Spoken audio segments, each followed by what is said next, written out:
नमस्कार, मैं हरिंदर। आप देख रहे हैं चैनल 321। मैं इस समय खालिदपुर सिकोटा गांव में हूं और जो एक हफ्ता पुरानी जो घटना है, अभी तक FIR तो हो गया है, जो कार्रवाई नहीं हुई है। मैं उसी गांव में हूं और चलते हैं, पूछेंगे और आप लोगों को दिखाएंगे। आइए लोगों से हम बात करते हैं, चलिए। धूमल प्रजापति उर्फ भरत, विश्व हिंदू महासंघ जिला अध्यक्ष गौरक्षा से है। मैं करीबन 2 हफ्ते की घटना है और मुझको सूचना मिली तो उस समय बाहर था मैं। और बड़े भैया हैं, संजय भैया हैं जो हमारे संगठन में पदाधिकारी भी हैं, इन्होंने मुझको फ़ोन किया था। तो मेरे संगठन के पदाधिकारी TN से उनको मैं भेजा और वो रात में आए और रात में शायद उन लोगों का मुकदमा नहीं हो पाया। तो हम लोग ऊपर अपने मेल किए तो CO के यहाँ और SP के यहाँ जब बात आई तो उनको बुलाया गया। मुकदमा तो लिखा गया लेकिन ये लोग बता रहे हैं गिरफ्तारी नहीं हुई, जो बहुत दुखद है।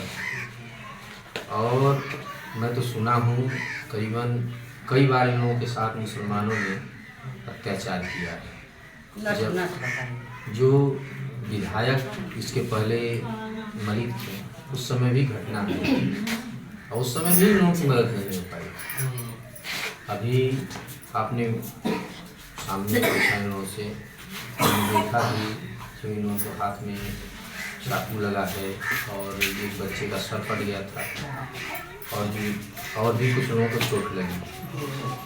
तो मैं महाराज जी से कहना चाह रहा हूँ कि महाराज जी, हम लोग सेफ कैसे महसूस करें जहाँ मुसलमान ज़्यादा हैं और हिंदुओं को परेशान कर रहे हैं। आए दिन अभी एक लोग बता रहे थे कि हमारी बच्ची जाती है तो उसको छेड़ते हैं। तो बताइए कि हम न अपनी बच्चियों को सेफ कर पा रहे हैं न अपने को सेफ कर पा रहे हैं। आए दिन रोज़ ये सब चीज़ें हो रही हैं। अब अभी तो ये लोग बता रहे हैं कि मुकदमा भी बहुत, मान लीजिए हम लोग भी प्रयास किए, लोग भी गए, लेकिन मुकदमा के बाद गिरफ्तारी क्यों नहीं हो रही? मैं जान नहीं पाया तो अभी आया हूँ तो पता चला कि गिरफ्तारी किसी की नहीं। मैं बात करूँगा, संगठन से भी बात करूँगा और यहाँ के SO से भी बात करूँगा और SP से भी बात की जाएगी। आखिर क्यों गिरफ्तार आप नहीं कर रहे हैं? जब मुकदमा किया गया है तो उनको गिरफ्तार करिए।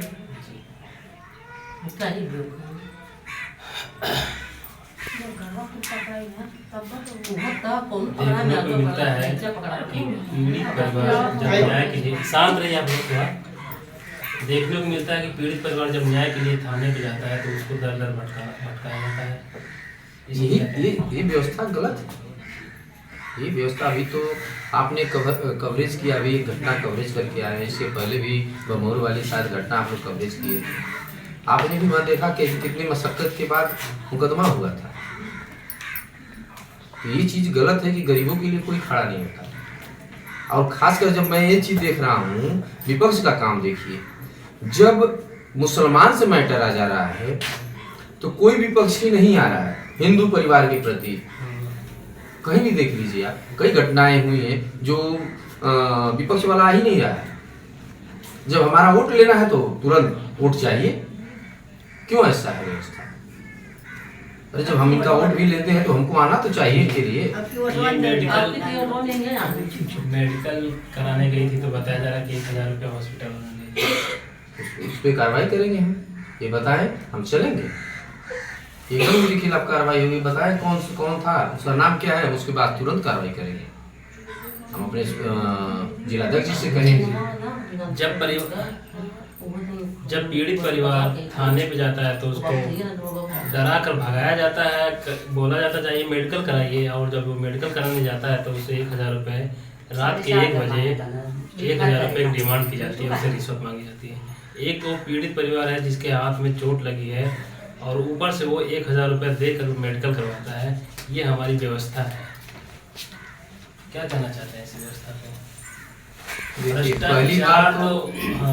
बात तो हम लोगों को एक होना पड़ेगा। हमको एक होना पड़ेगा। जब तक हम जातियों में बटे रहेंगे हमारी यही स्थिति होगी। और अभी हम लोग गए थे वहाँ पे, क्या नाम है, बिलरियागंज थाने के अंदर गांव आया था। वहाँ पे 5 से 6 घर थे। भावापुर। ये क्या हुआ, उनका मकान तोड़ दिया गया मुसलमानों के द्वारा। तो यूनिटी नहीं है, यहाँ भी वही चीजें है। मैं तो देखा यूनिटी नहीं, यूनिटी में रहिए ना। जब कोई दिक्कत हो रही तो आप संगठन से कहिए, जिसको हम चुनाव लड़ाए उससे भी कहेंगे, हम क्यों नहीं कहेंगे, वही ना हमारी बात सुनेगा। भैया आप कुछ बोलेंगे? मेरा नाम अशोक सहानी है। मैं अंतर्राष्ट्रीय बजरंग दल का उपाध्यक्ष हूँ जिले का।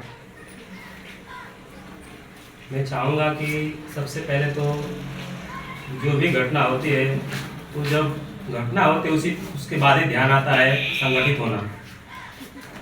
मैं चाहूँगा इससे पहले कोई घटना हो कि आप लोग संगठित हो जाइए, एक साथ रहेंगे, मिलजुल कर रहेंगे, तो जो आप पे भारी पड़ रहा है वो भारी नहीं पड़ेगा और डरेगा। क्योंकि एक अकेला आदमी जब रहता है तो उस पर ज़्यादा लोग परेशान रहेगा, और वही साथ में 10 आदमी रहेंगे तो कोई आपको परेशान करने की जरूरत नहीं करेगा।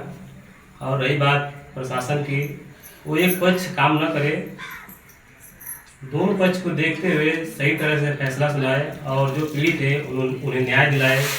योगी बाबा कहते हैं कि किसी भी बेटी बहन बेटी को कोई गलत निगाह से देखेगा तो अगले चौराहे पे महाराज मिलेंगे।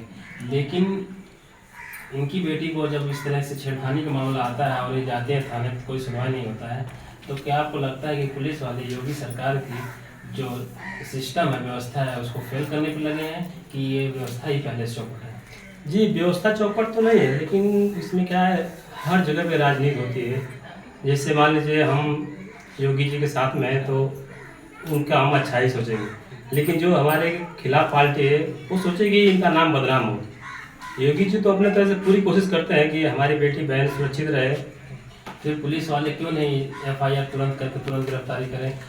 अगर उनके सामने केस जाता है, कोई पीड़ित परिवार अपना दुख लेके आया, तो उनका सुनना चाहिए कि दूसरे का सुनना चाहिए? नहीं, सबसे पहले तो जो पीड़ित परिवार उन्हीं का सुनना चाहिए। उन्हें भी समझना चाहिए कि ये पीड़ित है, इनकी बात सुनी जाए और जो उचित कार्रवाई की जाए। भैया सुनिए, 10 नंबर